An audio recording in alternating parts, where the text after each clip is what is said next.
February 19th. Lauren will not be joining us tonight. Tonight, Lori Hood is going to be joining me. She's back. And how are you, Lori? I'm doing fine, and I'm just back for the night, folks. I'm excited to be here. Really and truly, I am. It has been a while. I feel a little bit nervous tonight. It's because it's been such a long time since I've got behind the switchboard and all that, but it just comes back like riding on a bicycle. Dogs bite my foot. Yes, it is. So, I haven't done a show since I got this new dog. She's not liking. Go on. Anyway, I'm here tonight, and I hope Sharrie doesn't mind that Lauren's not here. And I'm just excited to be here. How are you doing? I'm doing pretty good. My youngest is turning 3, going on 16 tomorrow. So this is a birthday weekend, so this is going to be a long weekend. And wow, you know, I've got a 10-year-old, and she was a pretty chill baby, and this second one though is a whole different ball game. So my first one, she didn't really do what? Oh, I'm sorry. Go ahead, and I'll tell you what I was going to say when you get jumped. I was just going to say my oldest, when she was younger, she was perfect and, you know, the sweetest little baby. And my second one, she's ornery, mean, and is a little blonde tornado. You know, I had the same thing happen to me. My first one, my son, was just laid back. You could put him in his little wind-up swing in front of the TV set, and he would just be as content. But Lauren, the second one, she was just, I mean, she wouldn't even sleep at night, you know. I mean, and she wouldn't take naps, and I don't know how she stayed awake, but she was constantly into things, and she was just a handful, seriously. Still is. So she was in her terrible twos for 32 years? Yeah, just about. Well, she's better now. Now that she's grown up, it you know, once she grew up, it was okay, but she was a chore. She was.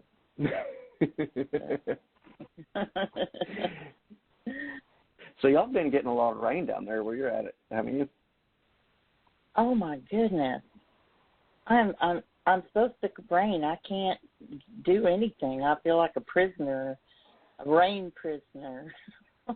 And we're having flooding and everything else, and it's like today. It rained hard for like about 2 hours, and right. And the water was just running down the hill, and so I'm not even sure how much, but I would have to say we've probably gotten 10 inches of rain in the last 3 weeks at least. Oof. And probably not a lot for some people, but when you have a puppy that wants to go outside and play and it's cooped up in the house, oh my goodness, dog is about to drive me crazy. So now she's biting on my foot again. Everybody's getting cabin fever. Yes, she is. I am. I'm just ready for it to stop raining, and I think it is supposed to stop raining tomorrow, and the sun's supposed to actually come out. And, you know, when it rains that many days and the sun comes out, it just blinds you. It's like you feel like you have to pull out a pair of sunglasses because you're so used to the dark, dreary days, and then all of a sudden that sun comes out and it's like, I feel like a vampire. Anyway. But Alrighty, anyway, well, let's bring... Oh, go ahead. No, I just want to apologize to everyone out there. As y'all know, I've always had a lag problem, and so I'm going to try to not jump in as much as I usually do, just so that I don't trample on anybody. So I'm going to get to the side and let Dustin introduce our guest. Alrighty. Our guest tonight is Sharrie Sanders. How are you doing tonight, Sharrie? I'm doing great. I'm so happy to be here. We are happy to have you. I've been out on several outings with you, and you're one of the funnest and best cooks. So glad we were able to get you on, because I know you've got a busy schedule, and I think I've only heard your story once, and it was a pretty awesome story. But so let's start your story. My first encounter? Yeah. Okay. I was 15. I took on a deer hunting season with my dad and my brother down northeast of Cloudy, Oklahoma. And we had got up like at 4 a.m. as always and went out, and Dad decided to put me in a tree stand. And he was going one way and my brother was going the other way, and thought they might scare something my way, or, just to get things moving. And so he put me up in a tree stand. The tree stand was 18 foot up. And I got up, got situated, they took off. And it was about an hour before the sun started coming up real good, to get quiet and everything. And right after the sun come up, I started hearing noises behind me. Nothing big, nothing, jump out at you, but just noises. Limb break every now and then, just rustling and stuff. And I really figured it was just a little critter, or maybe it was some deer coming over the top of the hill there. And it was about 8 o'clock, 8:15 or so. And I heard it, and it was getting closer. And I had my British 303 in my hand, ready to go and everything. And so I didn't want to move a whole lot, but I started looking over my shoulders, and I couldn't see anything. So I went, I got still again and was watching. And I started hearing footsteps. I really thought my father had came back. It was that heavy. And I heard it walk up right under my tree stand. And when it walked under me, I said, "Dad, what'd you forget?" And I looked down. It was right there. And it looked up. It didn't really turn its head and look straight up at me. It just kind of leaned sideways and looked, pointed its head up. And I froze. The eyes were so intense. I mean, you could tell there was a lot of animal in him, but you could see intelligent in his eyes. I got a full look of his face. He had it looked human nose, but it was wider and flatter. It was breathing through its mouth. Its mouth was open. It had square teeth in it. It had long hair all over it. The eyes, the nose, and the mouth did not have hair, but it was all around his face, its head. It was not cone-headed. It was round. It was big, but it wasn't, the pointed cone like a lot of them talked about. The shoulders was really wide. And I remember the hands were down below its knees. And it looked at me, and then it looked down, and it kind of looked around like it was scanning. to see if anybody else was around or something, and it looked back up at me the second time, and it looked the other way, and then one more just glanced at me, and it just walked off. I had my gun right there in my hand. Never thought about shooting this. Never thought about it. And I just sat there. And it probably took me about 10 minutes to calm down enough to where I could climb down out of the tree. And to this day, every year when I deer hunt, I have never been in another deer stand. I refuse. I don't blame you. I just can't do it. I just cannot do it.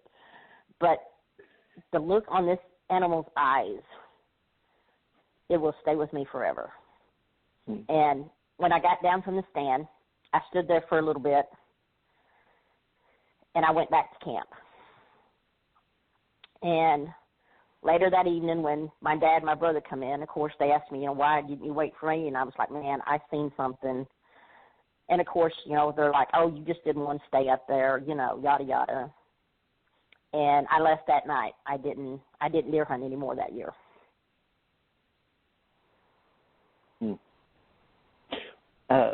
What color was it? It was a reddish brown. Reddish brown. How long did the hair look on it? Like on either the back of its head or the rest of the body?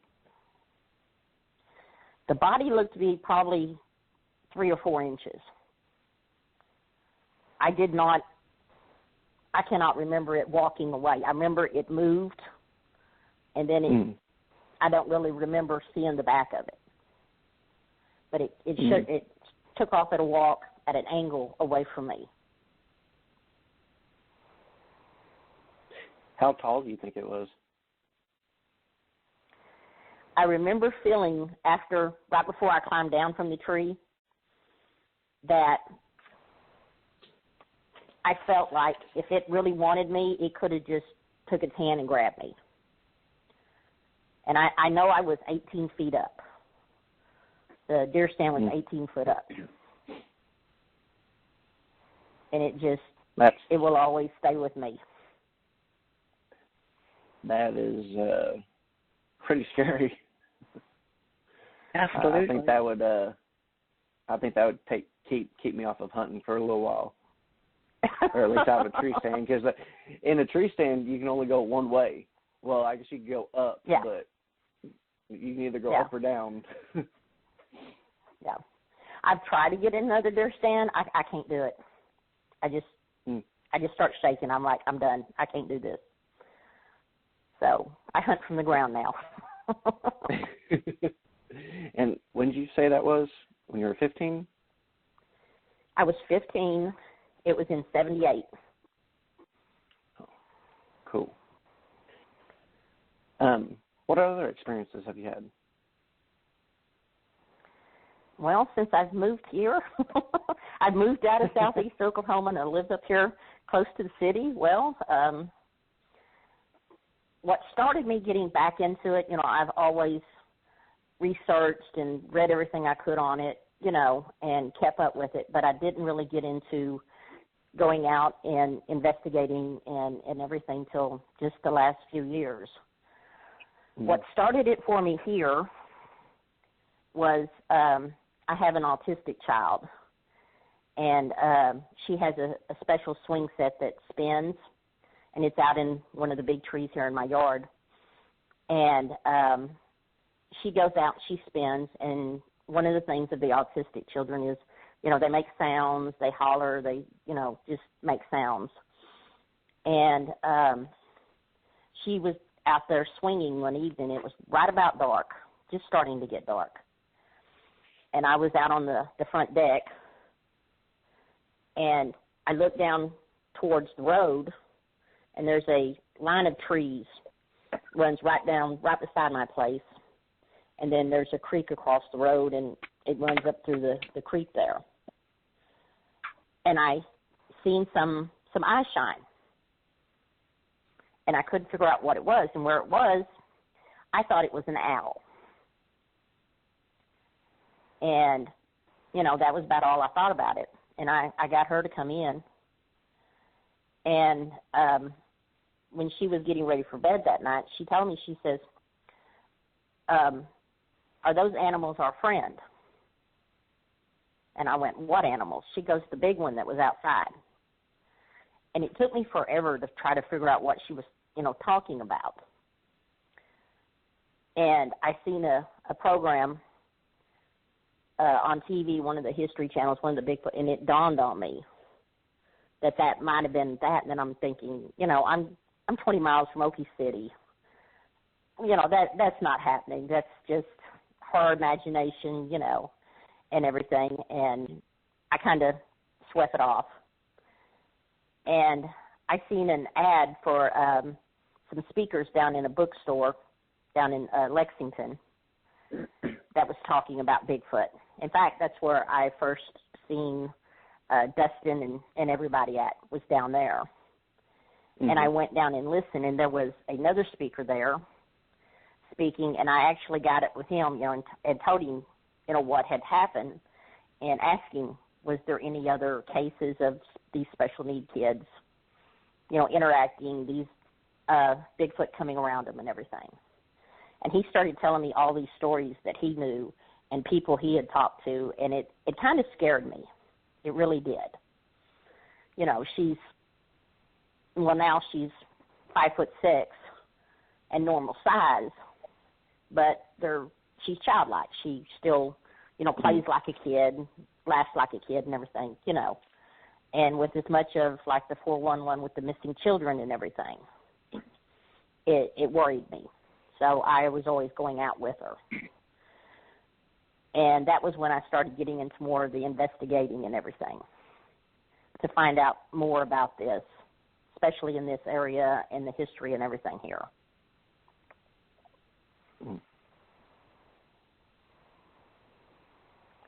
So, and then we had a case, well, not a case, but one morning, the pictures that that I sent you of the footprints with my foot next to it and everything that I found here on the property,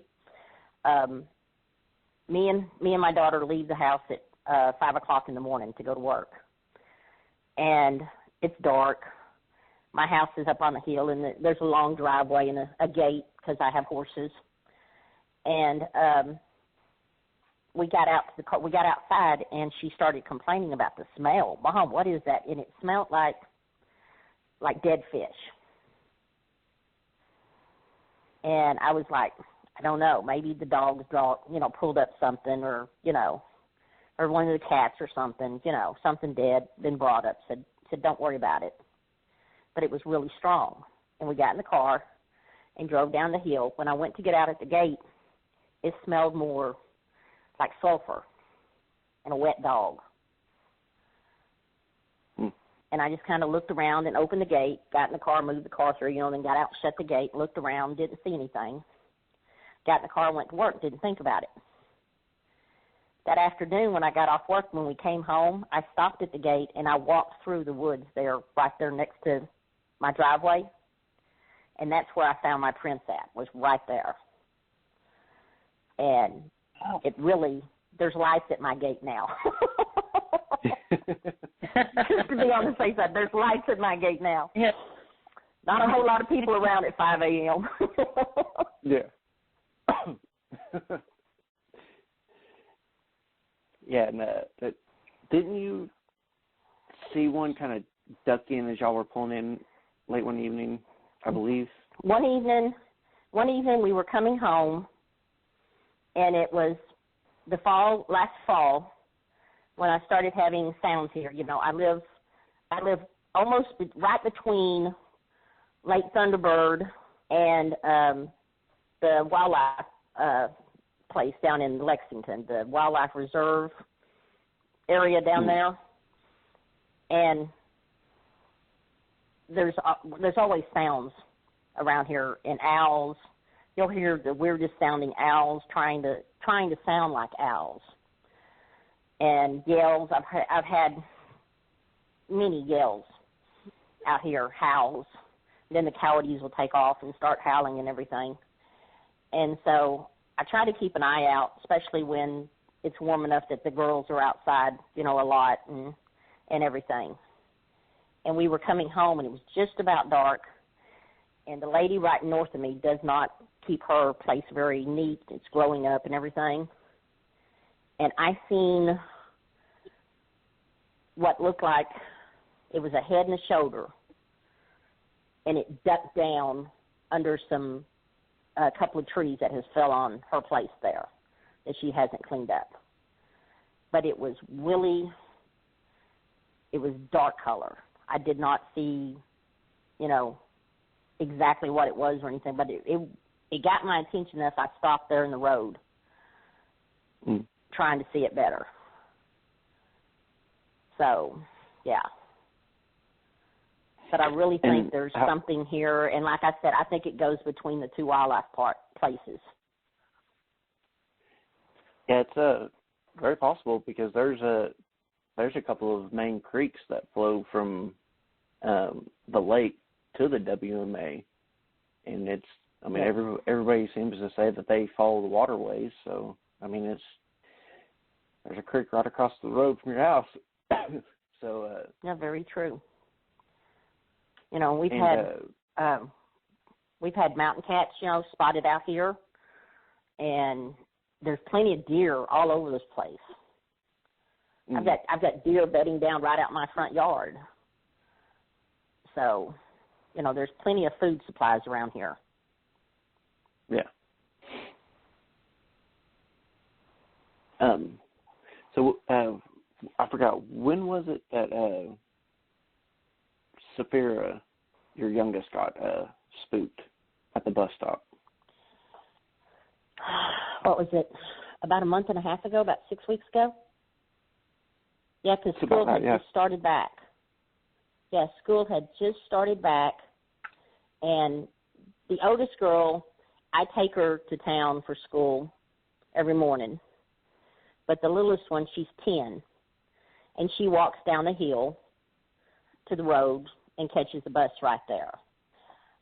My daughter is always in the house. She's disabled now, and she can't work, and she's always here with her. She stands out here and watches her walk down the hill, or if it's rainy or something, she'll take her down in the car. But that's, but most of the time, Sapphira walks down the hill. And one morning she went to go, and we had a Great Dane and two littler dogs, and they wouldn't get off the porch. They always walk her down to the bus stop. And even that, even after I had the lights on the pole halfway down and on the gate and out there by the road and everything, she's got 4 lights, automatic lights that come on, movement lights. And so, she's got those. But the dogs wouldn't get off the porch. And so she started off anyway. And she got about halfway down to the light, and she said something growled. And she stopped. And she said she kind of looked around, and she tried to call the dogs, and the dogs wouldn't come off the porch. And she said she heard it again, and she goes, "Grandma, I just went back to the house." And that was, like I said, like 6 weeks ago. Yeah, that since was when, then. Go ahead. I said, since then, well, one night I sat out there for a couple hours, and then one night you were over here, and we was out there listening. And I've heard one scream since then, but I didn't hear enough of it to know, to hear more of it to know exactly what it was.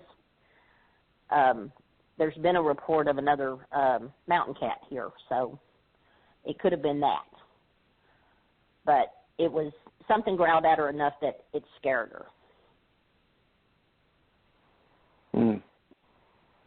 That takes a lot to just scare her. She's a mean one sometimes. Oh, yeah. Yeah, she's a monster, so, But when that had happened, you had been hearing it howling and screaming for was it 2 or 3 nights in a row? 2 or 3 nights in a row, yeah. And then that happened. It had started out one night with the owls. And it's really funny because like every 2 weeks, I'll have a morning go out and you'll hear 4 or 5 owls. And it'll sound like owls, but there's also something that doesn't sound like owls. And you just kind of listen to it. One of these times, I'm gonna catch it with my recorder in my hand, and I'm gonna catch it. And then the next time, there may be rooster. You may hear roosters everywhere. Nobody around me has roosters. I have gone to the houses and asked them. Nobody around me has roosters. And you'll hear 2 or 3 in different areas crowing.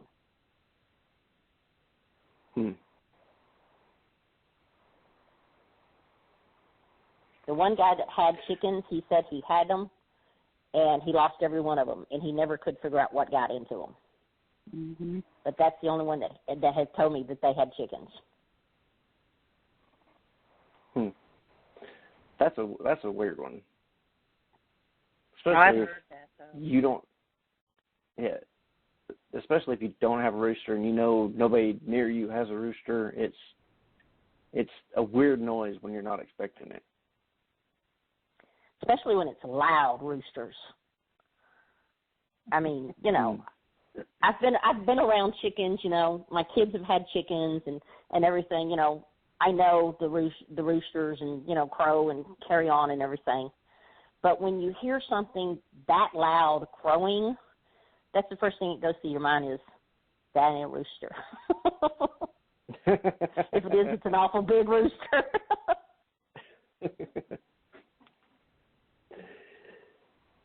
So, I think it was last year we went on an outing in southeast Oklahoma, and we went to that one spot where I left you and I think it was Greg.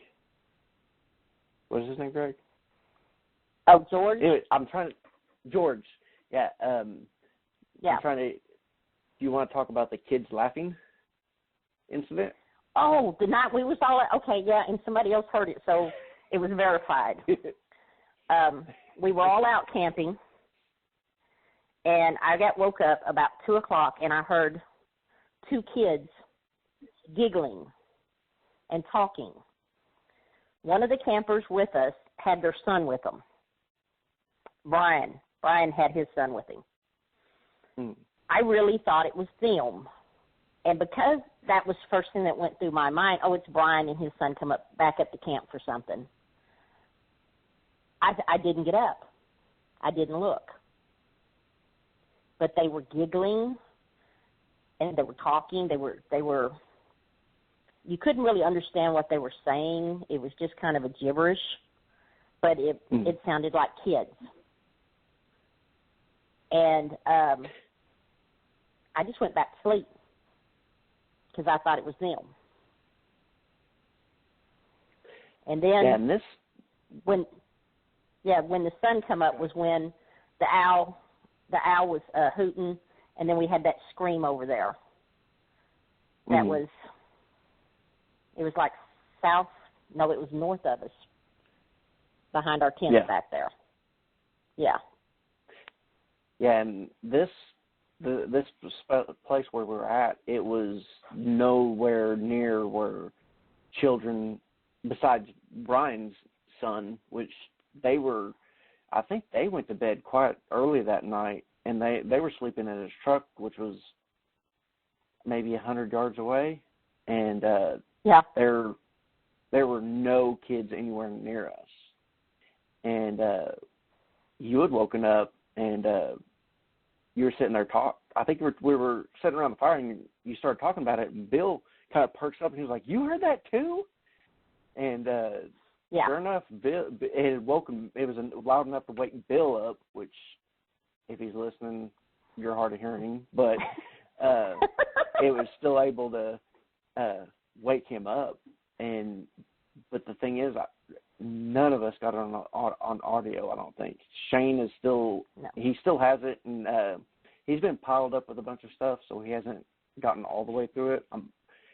I kind of hope he got it, but at the same time, I really like that camping spot, so I hope he didn't catch it, because if he caught it and I hear it, I might not want to camp that spot again, because that's creepy, and we were way out there. And Bill said it was right beside his camp. He was in his tent on the top of his truck and everything. He said it was right there. He was right there between him and Cynthia's tent was next to him, wasn't it? He said it was right between them. And what's funny is there's a little slope right there. It could very well have been something that snuck up that slope and was sitting there giggling, and like, maybe, I don't want to go out there and say juvenile Bigfoots, but I mean, where he heard it is, it's a drop off. There's been reports of people, saying that they mimic children or, words they hear and everything. So, it could have been. And the way that place is growed up, and that slope right there, on the edge of the campground and everything where we were camping. Yeah, very easily something could have come right up there. Yeah. Lori, do you have any questions? I do. Let me go back. Got to go back to Cloudy. Okay. Not to take away from y'all's experience, but you had to have been absolutely terrified to be 15 years old up in a deer stand and to see something like that. Can you tell us what time of the day it was? Did you mention what time of the day it was? It was like 8:15 in the morning. Okay. And so the sun was yeah, up. because I had I was raised up there in those mountains. My grandparents raised me up there in the mountains, and we had heard all the stories. My grandparents were from Germany, so I heard their stories of the Almasta and everything from there. My grandfather told me this story one time, and he said he hated being the youngest of the family because once a week they took a plate of food outside and put it beside the well for the old people, and said when they got done with the dishes, he'd have to go get the plate, and the plate would be across the yard on top of the fence post every time. Oh, my goodness. And this was in Cloudy or No. This was in Germany. Okay. Papa was born in 1896 was when he was born. Crazy. Wow. That's amazing. So your folks did know about it. I think Papa believed me, yeah. Okay. But what about your dad? Oh, he said I was just didn't want to stay in the tree. I didn't want to stay in the tree. I didn't want to do it. He was just really flip about it. He's like, yeah, no, you're just making this up. And, he didn't believe it all. Well, Cloudy is not very far from Hanover. So did you ever hear stories about Sasquatch when you were a kid? Well, we heard stories. I've got a couple of aunts. My uncle's married some Choctaws, from there and everything, and I've always heard the stories about the Bigfoot, the wild man, and everything from there, from them.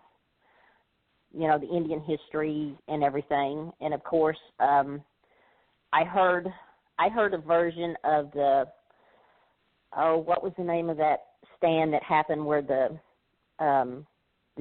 colonel and his men went after the wild men that had been killing the children down there in southeast Oklahoma. LaFleur County Massacre. I heard another version of that. but it was the story, but it was that the Indians seen it, and I heard that version from my relatives, the Indian side and everything. So do you have always, any, like I said, any Native American? I'm sorry. Do you have any Native American in your? Do you have any Native American in your blood? Not in me, but a lot of my cousins, my uncles married into the Choctaw women and everything, and so I've got some cousins that have the Choctaw blood, and they grew up around it too. Okay. Well, my next question is, how far from Lake Thunderbird State Park do you live? 3 miles, maybe 4. Wow, that's close. Have you ever heard of any sightings being reported from that area? I go over there looking a lot. But you've never heard of any sightings being reported from that area? No, not really. Okay. Well, it looks like a spot. Yeah. To cut in real quick, there is I believe it's on BFRO. There is one BFR report out of Thunderbird, and it happened on the northwest side of the lake.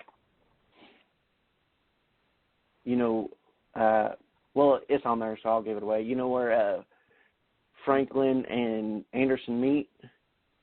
Yes. Mm-hmm. Right up from that little gas station, it's called Little River, but it's just a big creek that feeds into Thunderbird.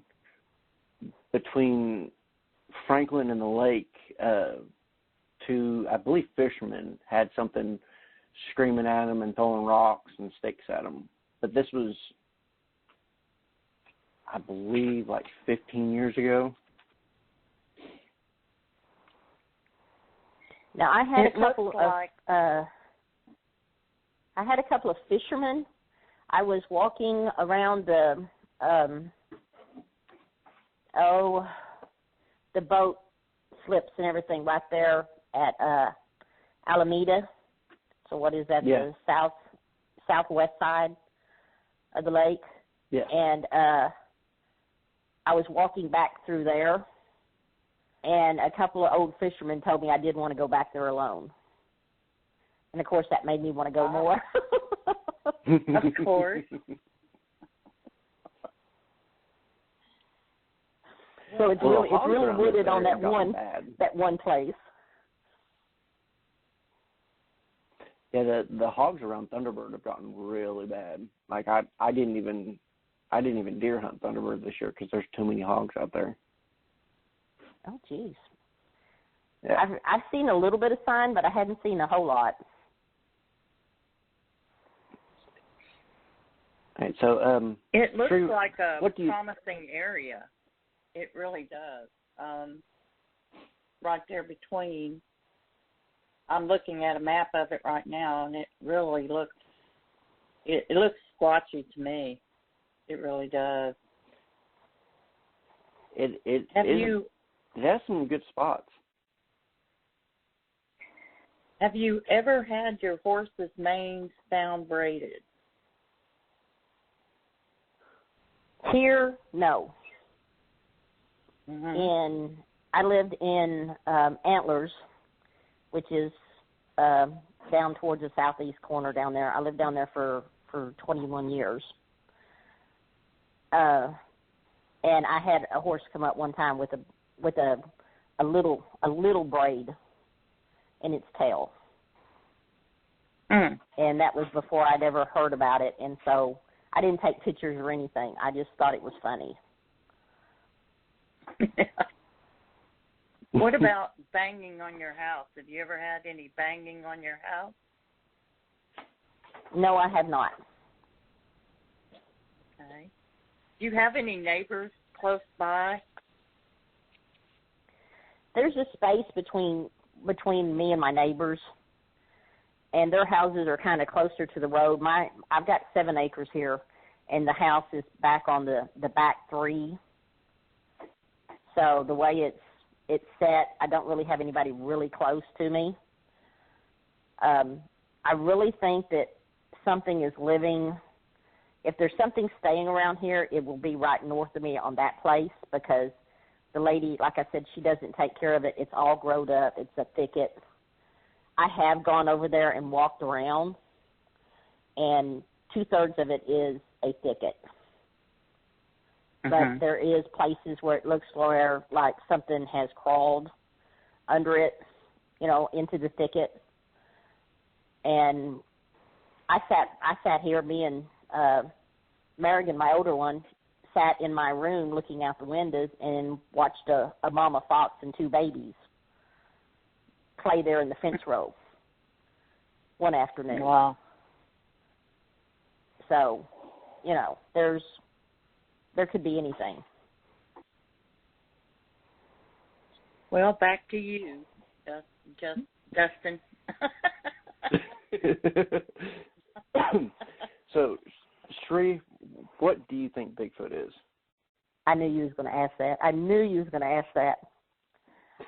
I really think, scientists have proven that the Neanderthals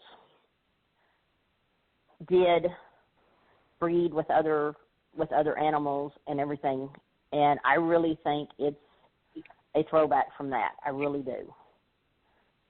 I've heard 2 or 3 different things that some people think it is a Neanderthal and a type of Neanderthal that just hit out.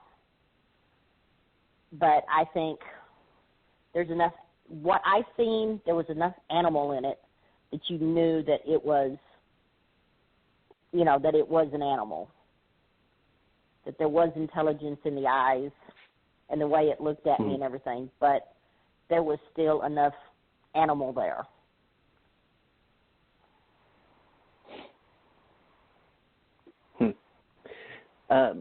Okay. Next question. Why do you go out looking for Bigfoot, researching? Do you do it to prove it to yourself? Seeing that first one raised so many questions in my head, and even though it's been so many years ago, I can still see it so vivid. I want to know more. And now with more people actually out trying to prove them, and, I understand that it's going to take a body for science to look at it and finally be able to say, yes, these are real. I worry more about the human nature in us of hunting them. And I think that they need to be protected. I agree that they need to be protected, but at the same time, we have so many hunters out in the woods now. I think if they were to come out, they would still be just as elusive. They'd probably even get worse. But I see your point. Yeah.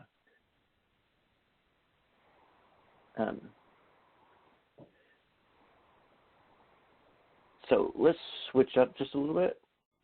Have you ever seen a ghost? Yes, I have. I knew it.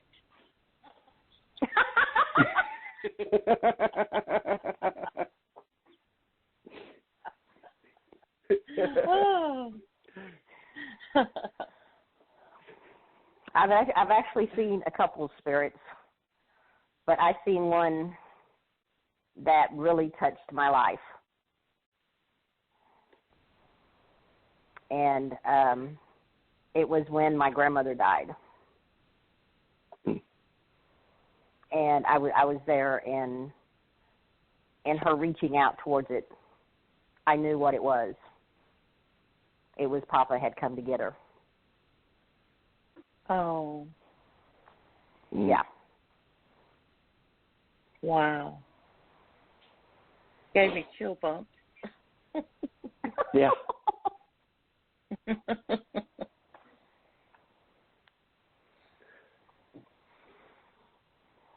Lori, do you have any And more the other questions? one was just a by chance, huh?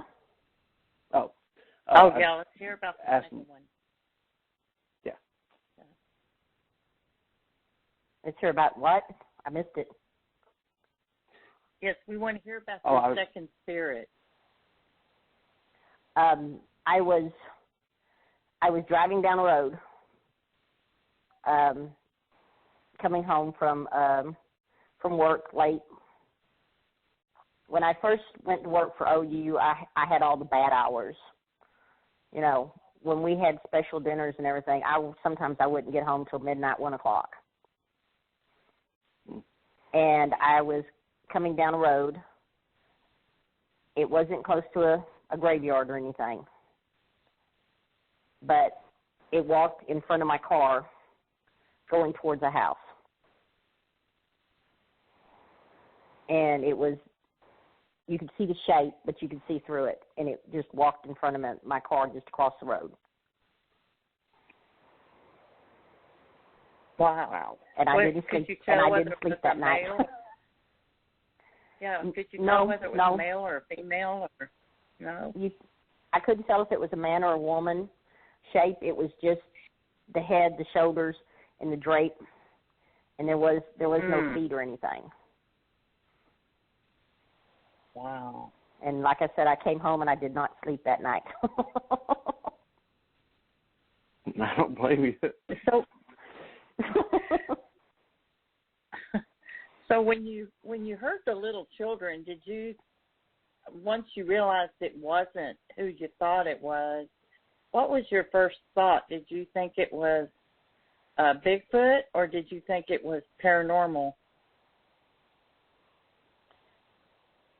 The first thing I thought was that it was a Bigfoot. Mhm. And the more that me and Bill talked about it and everything, the more that was sneaking into my mind was, you know, this could be an old house place. This could be, you know, something tied to the land. And that is very possible because there are several old homesteads out there. Like we even have a camp spot out there called the Old Homestead. The one with the creepy cellar across the road from it. Yeah. And that is creepy.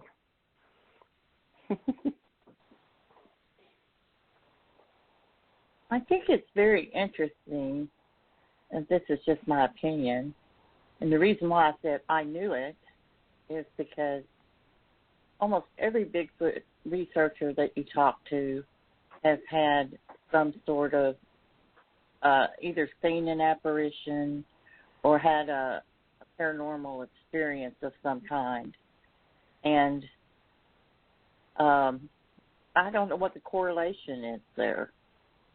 That it's very not unheard of that almost all that have ever had a sighting have also seen spirits. And not everybody now, but it's quite a large number.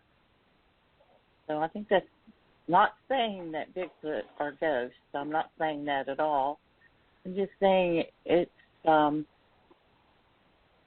be something to research, you know, do a study on why there is that kind of thing going on. I have a book that I bought, and it's Indian Legends, I think the name of it is, and it actually talks about the different groups. And now it went back into the 1600s with the Indian tribes and the way that they believed in spirits, and some of them called Bigfoot, Sasquatch, you know, brothers, was just another tribe, you know, and things like this. And they all put Bigfoot, well, 90% of them put Bigfoot as a good spirit or a good friend or a good brother. And, you know, a lot of people say that when you're more open towards the unknown, you know, the spirits, the ghosts, the paranormal, is when you have more of a connection with these animals. I believe these creatures. That I have a coworker who's also in the SBA that is Indian, and to listen to his stories from his grandmother and his family, you know, about these creatures and everything, it's, I mean, you can see it. You can hear it. And so the reading that I've done is brought a lot of that, you know, to light. That these, you know, these creatures, maybe they was a tribe at one time, just another tribe. You know, there's different kinds of tribes. There's, in Arizona, the tribe that they talked about as being redheaded giants. Now, they were more destructive. The stories go that they would steal kids and steal women and kill them and eat them, and, you know, in that way, they were cannibals. But 90% of the stories are where they talk about them being friends or brothers to the Indians.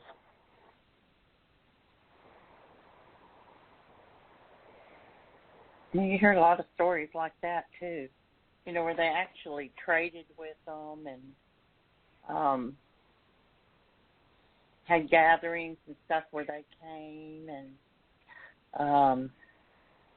but then you also hear the stories about where their women have disappeared and then returned later pregnant and things like that, too. Yes, I've heard a couple of those, too, yeah.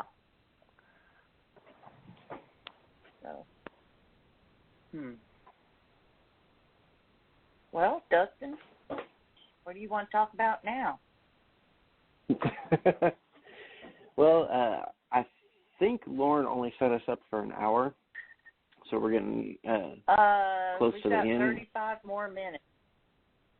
Oh, do we? She set it up for 90. Oh, all righty. Do you have any more questions? Yeah, I do. Might as well ask this. Have you ever seen a UFO? That I have not. My ex-husband is a truck driver. And going across East Texas, West Texas, the stories of the lights and everything, for 20 years riding with him, I'd never seen any of those. Never seen any of the lights. But so I have never seen a UFO. He said one night he thought he'd seen a light. But he never really went into it. But now you're a single lady. How in the world do you break the news to your potential serious relationship? That well, I've been single a long time, and I have learned this, that you do not tell anybody that you're dating or wanting to date that you hunt 800-pound monkeys, because they will either look at you like you're crazy or that you're badass and they leave. That's how come I'm still single. Well, I think we ran off the last one, George. Oh, that was funny. That was so funny. What he was a non-believer, and then when things started happening, he was ready to go, and yeah. So. Oh my gosh. So he was convinced. Either he was convinced that all of you were crazy and making it all up, or was he convinced that Bigfoot are real? I will put it this way. He actually thought it was a big joke to begin with, and actually made a bird call when we went on a night investigating, and it just pissed off everybody. But before the night was over with the sounds and everything going on, he was ready to get out of the woods and will not go back to the woods. Yeah, I think that night was the first night Sharrie has ever seen me pissed off. Oh. Did you see the looks I was giving him? Yeah, that's it was not good for him. That's when it clicked that he was the one that did it, because we were in two separate vehicles, and we were slowly creeping through the woods and, on a road. But we were going to drop a couple people off and then go around this little mountain, and then some of us were going to walk over to where we dropped the first truck off. And I'm in the lead because I think our Kendall was there, and a few others, and I think Cynthia and Charles, but me and Kendall were the only ones that really knew the area really well, so everybody was having to follow me. Well, we had all the windows down. We're in the first truck just kind of talking, driving, and I hear what, to me it sounded like somebody goes, "Help!" like that. And I slam on the brakes, and I jump out, and I go back to the truck with Cynthia, Charles, George, and Sharrie. I'm like, did y'all hear that? And George and Charles are like, yeah, we heard it. And I look over, and I see that Sharrie she's mad. And I just turn around and walk off. And, it was not nice. Oh, my gosh. But when that yell went off right before the sun came up, he was like, "Did you hear that?" And I went, "Yeah, I'm awake." I said, "Are you?" And he just turned over and was just like instantly still. And I was like, okay. So I got up and went out in the camper, when that had happened. So yeah, but that was not a good evening. Yeah, he was all fun and jokes and talking loud. And then I think it was Sunday morning when the big howl happened. After that, he was quiet, barely talked, didn't crack no jokes. Yeah, not at all. He was just, let's go.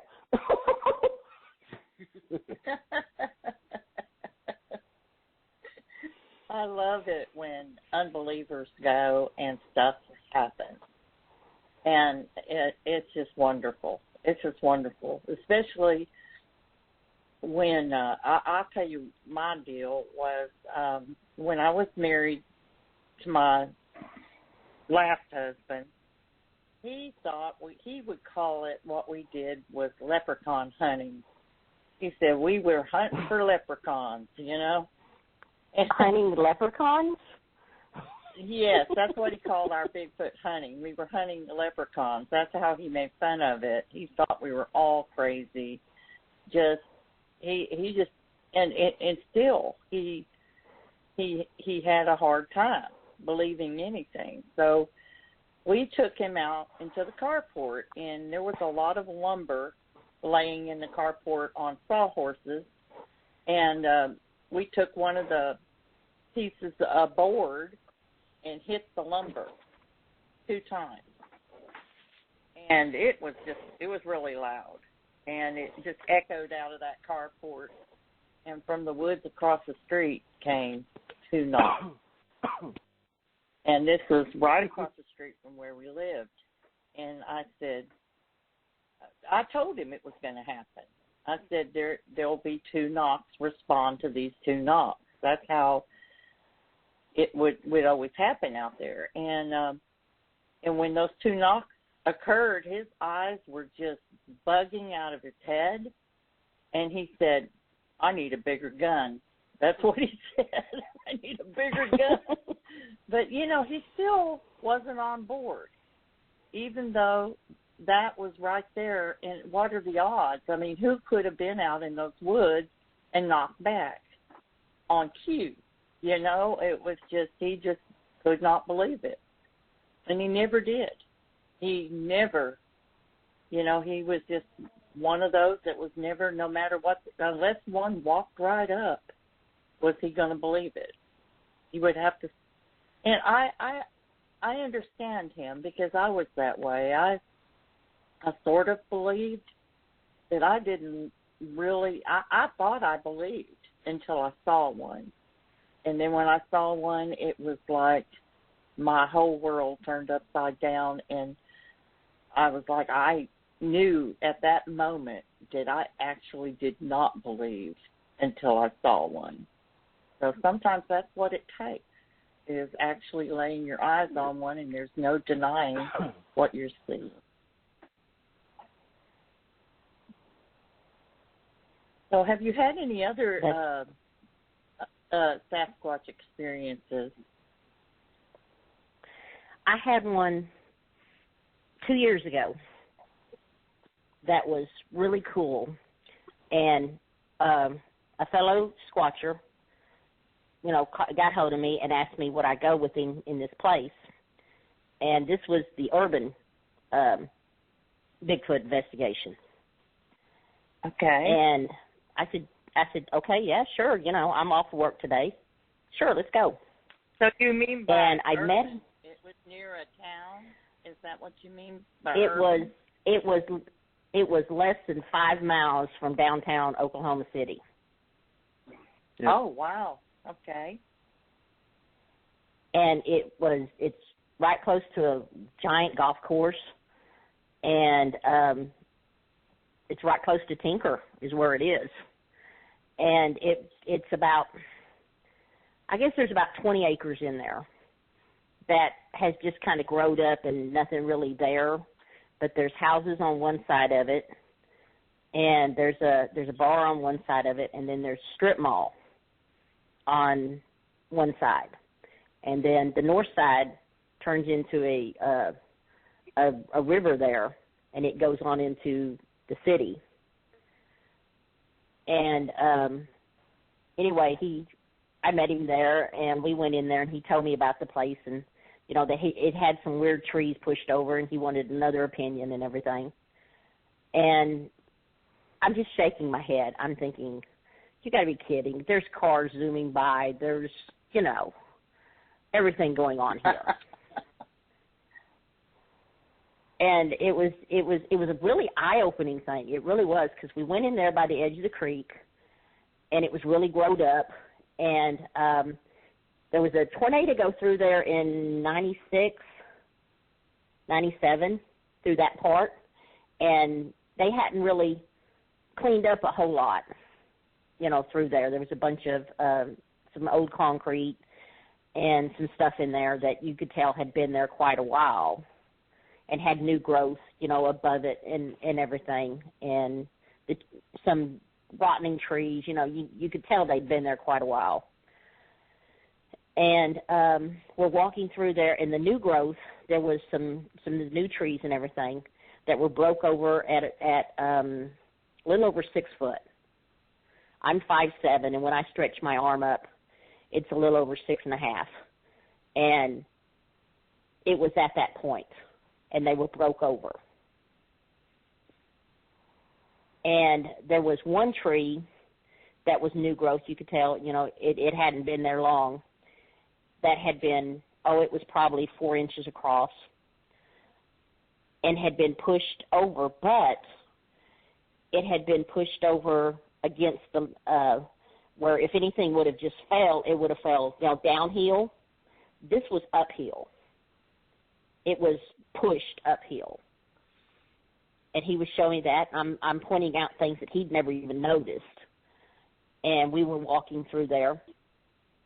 And there's some really tall grass. This grass was probably 4.5 foot tall through there and everything. And we're scanning it and everything. And on one side there was some bigger trees, and you could tell there was some big rocks in there and stuff, before we got to it. And we seen a stump, and I stopped. And why I did not take a picture of this stump, I have no idea. I took, oh, good God, 200 pictures within this 3 hours that we were in there. And I said, "What, is that a stump?" And I'm looking at it. And he stops and looks, and he goes, "I think so." And I stand there a minute. I'm going, "Yeah, it's a stump." I said, "Are we going to circle around?" He goes, "Yeah." And I said, "Okay, we'll see it when we get over there." And we walk off the other way to circle around. And we're finding, you can find beds where all the grass is pushed down and some more pushed over trees. And they had the creek running through there and a little creek off of it. And there was a bunch of tires and everything. And they were thrown around in such a way, and you could tell it was fresh. It still had, some of them had leaves on them. They had fresh leaves underneath them. Still had green grass underneath them, so they'd been moved around. And we're walking through there, and it was eerie. And we walked back in. We actually jumped deer in there. And I was total shocked that they were that close. And they were real skittish, and they jumped up and took off, and it was like, okay. And we walked on around. We come up behind the strip mall, and there was a Sam's Club and some restaurants and stuff there. And there are trash dumpsters, were behind the stores there. At every dumpster, the tree closest to it, the lowest limb, there was no little limbs coming off of it. It looked like something had literally been grabbing that limb to go over the fence. We found what looked like a knuckle print, but it was old enough that I told him, I said, I didn't think that it would do any good to cast it or anything because it was old. But there was so much empty food packets and trash back there. There was probably 20 feet from the fence, all the way down the fence. There was empty food packages and stuff. And a bunch of potatoes and oranges, orange peels and stuff like that was just all over the place through there. And we walked around, and we come up to the last corner, and we were walking through. And about halfway through it, I stopped, and I go, "Where's that stump?" And he goes, "It was between the two willows." I said, "Yeah, I'm between the two willows. Where's the stump?" And he gets to looking. He literally almost leaves me, okay?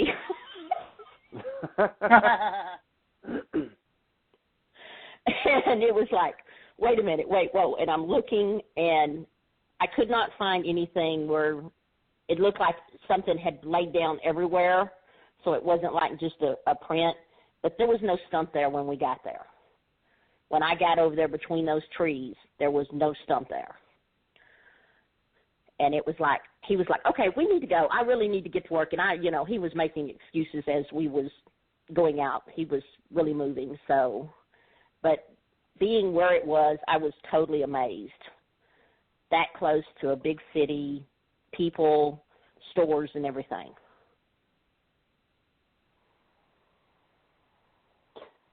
Yeah, that is surprising. Yes, very surprised. Just north of that town where that's next to, there was a sighting going across the railroad tracks. I think that was 20 years ago, though, when it wasn't all built up yet. Another one of our members, Brian, said something about he had one of his workers had something going on there, too, in that area.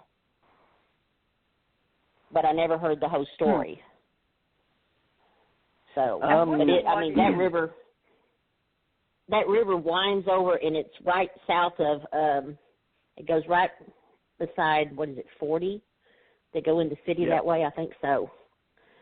And there's a apartment complex, and then there's this great big huge open field and all these trees around it, and that little river just runs right through it. And that would be a neat place to go get in and follow it up and look. I mean, really neat.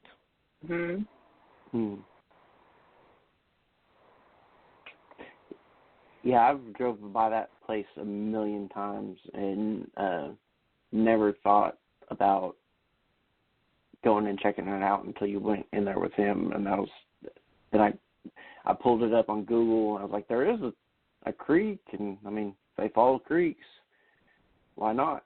Yeah. And there's not that many people that go in there, if any. Yeah. And like I said, it was amazing to see that, right there in the middle of town with everything going on around it. I mean, there was all kinds of noise with the traffic, with the train, we were hearing all kinds of sounds. Mm. It wasn't a peaceful forest, so that was, like I said, that was the most surprising place I've investigated was right there.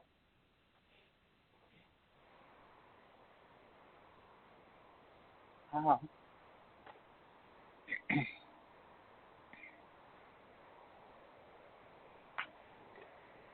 So now all those people out there that live in near cities, there's a chance.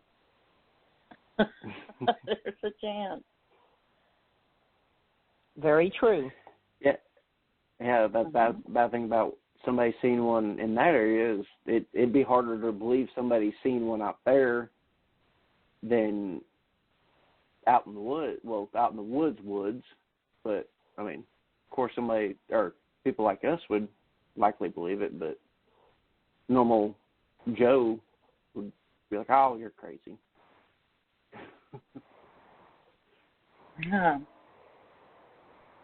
But if I recall, we've had several guests that have talked about having experiences, and where they live is in a semi-urban area or rural, but it's on the edge of town.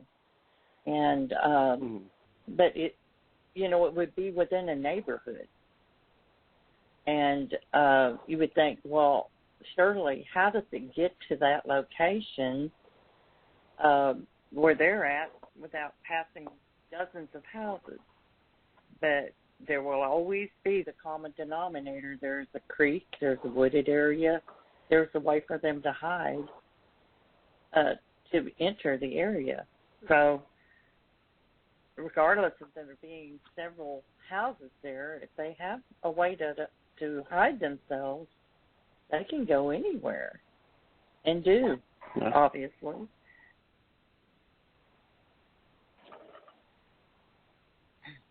So, very Sharrie, true. And how many people have seen them and go, "Oh, that's not what that is." Exactly. So, exactly. Yeah. Or just write it off as a hunter. Mhm. Yeah. Mhm. I knew of a gentleman that lived down in Magnolia, Texas, and he had a job in Conroe, and he would travel on a very busy highway to go to work. And the traffic is just like unbelievable. But he was crossing a dry bridge, which was over a dry piece of land, and he saw one down below, broad daylight, hundreds of people in cars going back and forth. And so, so it's definitely not a cow. So, but there were cows out there, but it was not a cow what he saw. So, you just never know. And they get pushed out of their normal areas. Sometimes they have to go where they can. And so, Sharrie, the question I was going to ask you is, have you ever had an experience that scared you so bad that you almost quit Bigfoot researching? I've had a couple of spooky ones. Mm-hmm. When you have that feeling you're being watched. That place, that place we went to camp the last time, Dustin. Oh my gosh! And of course, he had to go out and get people, to show them where it was. And get left there by yourself and you're just kind of looking around like, okay, something's watching, you know, that feeling always gets me is when I feel like something's watching me. Mm-hmm. But I really haven't, maybe some of the nights that I'm over at Lake Thunderbird walking around or like that, I've had, you know, feelings like, okay, we need to go. But nothing to the point of going to keep me out of the woods. Mm. Well, yeah, that spot is pretty creepy. Yeah, there's a couple of, that place is really creepy.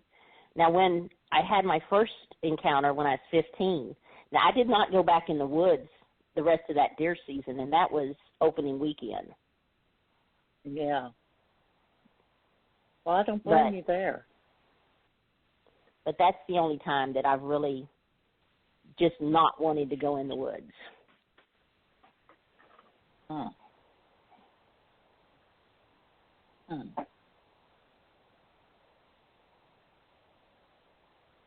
Well, do you have anything else that you would like to share with us? Got 12 minutes left.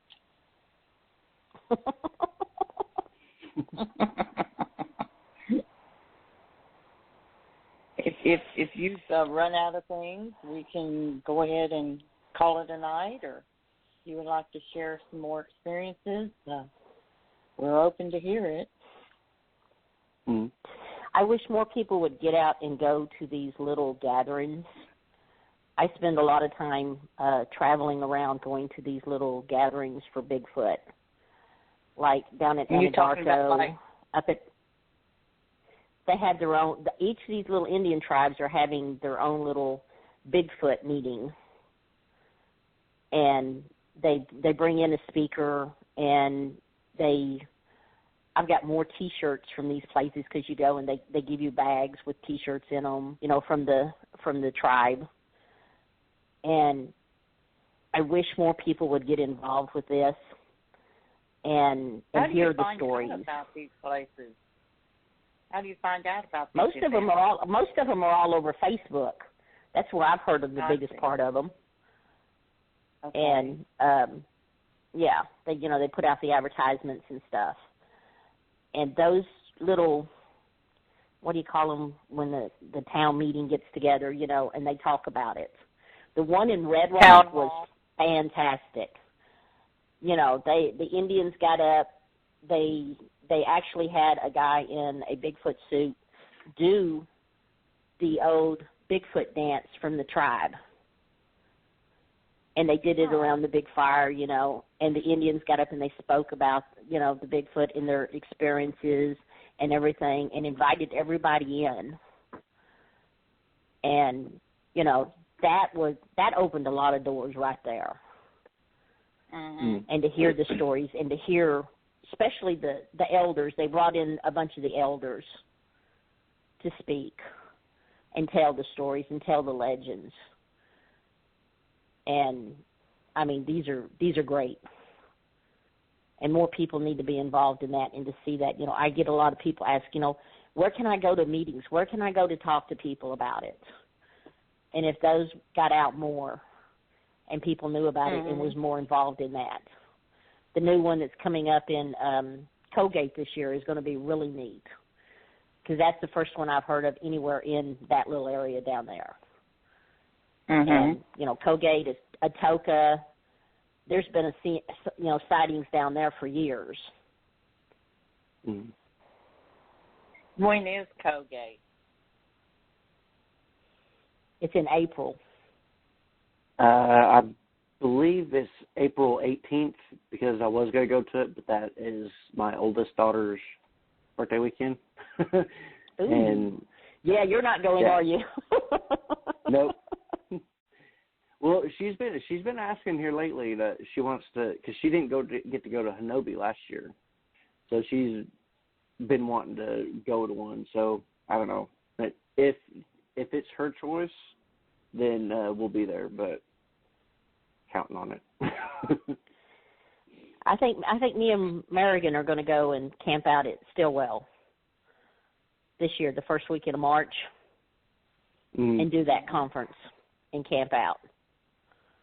So I asked her about it. She goes, "You mean there's another one?" And I'm going, "Yeah, dear, and if you want to go, we can camp." So I'm going to take her with me and go down there and camp out for that one.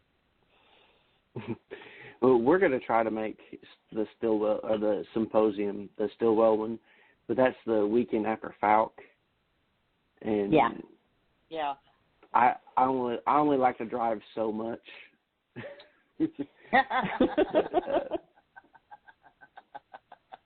But we'll see. We'll likely make it up there. Yeah, Merrigan's attitude was. Merrigan's attitude was, "You mean you're going to go Bigfoot in 2 weekends in a row?" I could actually go 3 in a row, but I'm not going to do that. Oh yeah, definitely. You would disown me if I was gone 3 weekends in a row, but I could do it feasibly. But I took Merrigan is my autistic child. I took her with me to Red Rock, and they had a Bigfoot calling contest.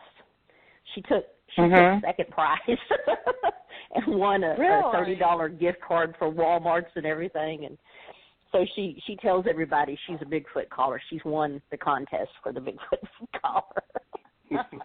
Is this like Red Rock Canyon? Red Rock?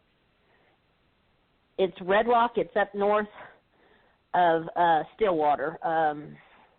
They call it Red Rock Gathering, I think they called it, is what they called it. Okay. Yeah. And that was, what was the name of the tribe up there? But it was really neat. I mean, they fed everybody, which it was hot dogs and chips, but they fed everybody, and they had a few little people selling stuff, and then they had the big fire and the speakers and the elders and everything. It was really neat. Wow.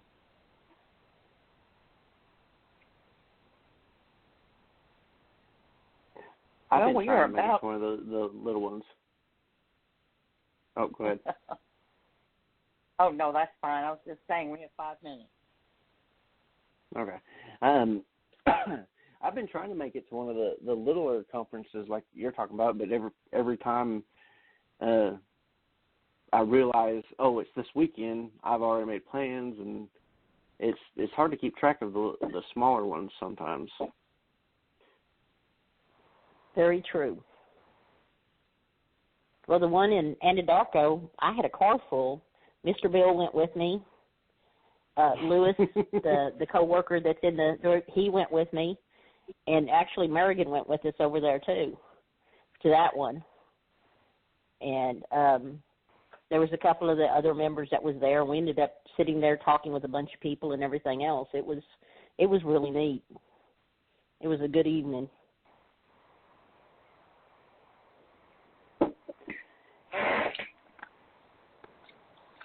All right, well, I guess we'll start wrapping it up. Lori, thank you for coming and helping me tonight, since Lauren could not make it. You bet. I enjoyed it. Yes, I enjoyed it very much. Thank you for having me. I'm glad you're here. I can't think of everything. And Sharrie, thank you so much for coming on. I always love hearing your story. And yeah, thank you so much for coming on tonight. Thank you for inviting me. I had a blast. It was really neat doing this. And I enjoyed talking to you. I enjoy talking to you all the time. We need to get together and share some more recipes. Yes, we do. I'm looking forward to the Philly steak next weekend. That is still on the menu, right? Oh yes, that is on. So, and I'm gonna make some. I got some new recipes for banana nut brownies. That sounds really good. I figure y'all are gonna be my guinea pigs. I'm gonna make a bunch and bring down there. Oh, I'll be your guinea pig. Yes.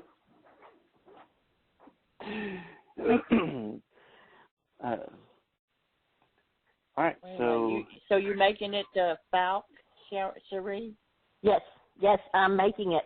Oh, awesome. I've actually took off work on Friday. I'm gonna leave out here early Friday morning and be there for the weekend. So, yes. Great. It's gonna be so much fun. It is gonna be so much fun, y'all. And if you're interested in coming, all the information is on the Night Callers page. And anything else you want to know, just ask us. Just post a question. It's more of a meet and greet, not a convention or conference or anything like that. It's just you want to get out and meet some people and have a good time and meander around and do some research. You just can't beat this. You just can't, and it's for a good cause. It's to help the Alex Smith Park. They're outside of Falk in Arkansas, and so come one, come all. There's plenty of room, and I'll be there, and Miss Lauren will be there, and Dustin and Sharrie and Rob Blackburn and Steve Crabtree, who for people who don't know who he is, he was the Bigfoot in the original Boggy, Preaching for Boggy Creek. So anyway, time to have a good time. Looks like the weather's going to be good, and it's a beautiful place from what I hear. I've never been there, so be my first time. And anyway, they're fixing to cut us off. So I'm going to say good night, and thank you, Sharrie, for coming on. Good night, and thank you all so for much, having Sharrie. me. Okay, bye-bye. Good night, everybody. All right, good night.